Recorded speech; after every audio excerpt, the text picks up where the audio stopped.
All right, let's jump right in. Today, we're going to be talking about a really cool project called Gopher 2.0. And really, it's this fascinating experiment that kind of pokes at a huge assumption we all make about the internet. It all kicks off with this one simple but pretty powerful question. And that question is, is the modern web just too much? Is it too complex, way too bloated, and honestly, a little too obsessed with tracking everything we do? I think a lot of us feel that way, right? And that exact feeling is what sparked this whole Gopher 2.0 idea. Okay, so first up, let's dive into the core idea here. We're going to get back to basics. I mean, really back to basics, and see how this thing rethinks what a protocol can even be. So what exactly is Gopher 2.0? Well, at its heart, it's a nod to the original Gopher from the early 90s. You know, that super simple thing that came before the World Wide Web as we know it. But don't mistake this for just a retro project. Nope. It's been completely rebuilt from the ground up with two really important modern features: dynamic content and end-to-end encryption.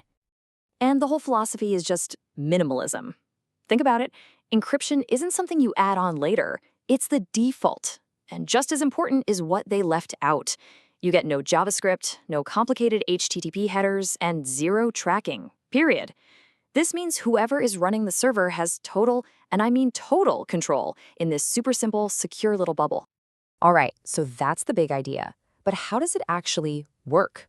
Let's get into the nuts and bolts of how the client and the server talk to each other. And you'll see it's surprisingly simple. The whole conversation between client and server is basically this simple 5-step dance.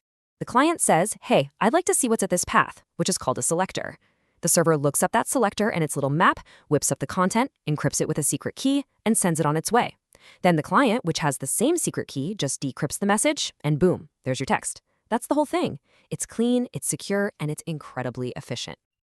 And this little piece of code from the client really shows you just how simple it is. The client's job is dead simple. It just builds a request for a path, maybe something like /about, sends it off, and then, well, its only other job is to decrypt whatever comes back. And this is key. The client never runs any code. It just decrypts and shows you the text. That's a huge security feature right there. So you might be wondering, how does the server know what to send back? Well, it all comes down to this one file, selectors.json. Think of it like the server's brain, or maybe a central switchboard. Every path, like the main page or an about page, is mapped to a specific chunk of content. But here's where it gets really clever. That content isn't always just plain text. It can actually contain little snippets of Python code, and the server is built to run that code. And that brings us perfectly to the first big pillar of Gopher 2.0, dynamic content. This is really what makes it so different from its old-school ancestor from the 90s. We're not just talking about sending static files that sit on a disk somewhere. No, this is about creating content on the fly, in real time. So to really get the difference, think about it like this. Static content is like a page in a book. It's already written, it never changes. But dynamic content, that's like asking someone, what time is it? They don't just hand you a pre-written note. They look at a clock and tell you the current time. That's exactly what the Gopher 2.0 server does. It runs the code and sends you the result. Okay, but wait, running code from a file, doesn't that sound kind of dangerous? Well, here's how it's done safely. It's all thanks to this one function, restricted exec. You can basically think of this as a super secure sandbox. All the code from that selector's JSON file gets run inside this little box, which has really strict rules about what it's allowed to do. This is what keeps anything bad from happening. And here are the rules of that sandbox. The code is allowed to do really simple, safe stuff like printing text, doing some math, or grabbing the date and time. But, and this is a huge but, it is absolutely forbidden from doing anything dangerous. It can't touch the operating system, it can't run other programs, and it can't import new code libraries. This lockdown security model is like the cornerstone of the entire design.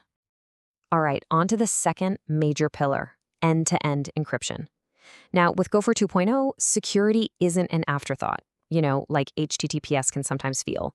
It is baked right in. It's the default. It's the fundamental way everything communicates.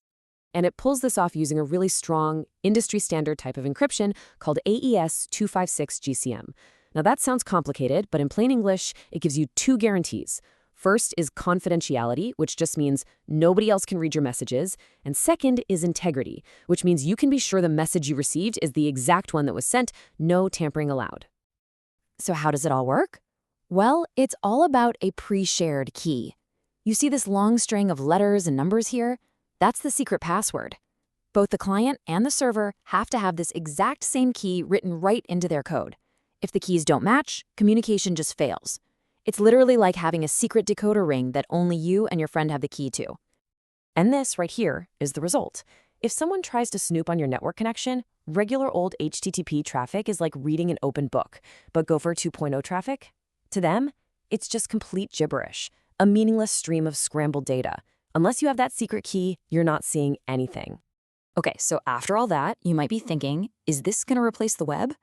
And the answer is a clear no. It's really important to get that this project isn't trying to be a rival to the World Wide Web. It was never designed for that. Instead, it's a specialized tool, built for a very specific set of jobs. And here's where it really shines. Think about it. A totally private, encrypted website just for your family or a small team at work. Or what about a minimalist, super secure API for one of your projects? You could even use it for things like secure command and control in cybersecurity. Basically, it's perfect for any situation where you care more about simplicity, privacy, and control than you do about fancy features and flashy graphics. This chart really puts it all into perspective. The modern web is, well, it's incredibly complex. Gopher 2.0 is the exact opposite. It's radically simple. Security on the web is an option you have to turn on with HTTPS. Here, it's built in by default. And tracking on the web, but constantly fighting it. In Gopher 2.0, it's just not possible by design. It's a scalpel, not a Swiss Army knife. It's built for specific tasks, not to be everything for everyone. So if there's one thing to take away from all this, what is it? I think it's this. There isn't just one way to build a network. Gopher 2.0 is this amazing proof of concept showing us that we don't have to pour all our energy into this one monolithic internet. We can actually build lots of smaller, more purposeful internets. And that leaves us with a final thought to chew on. What if the future of the internet isn't about making the one web we already have bigger, faster, and more complex? What if instead it's about building more of these small, focused, kind of elegant protocols that are designed to do just one thing and do it perfectly? It's a really fascinating question, and it kind of makes you wonder where we're all headed next.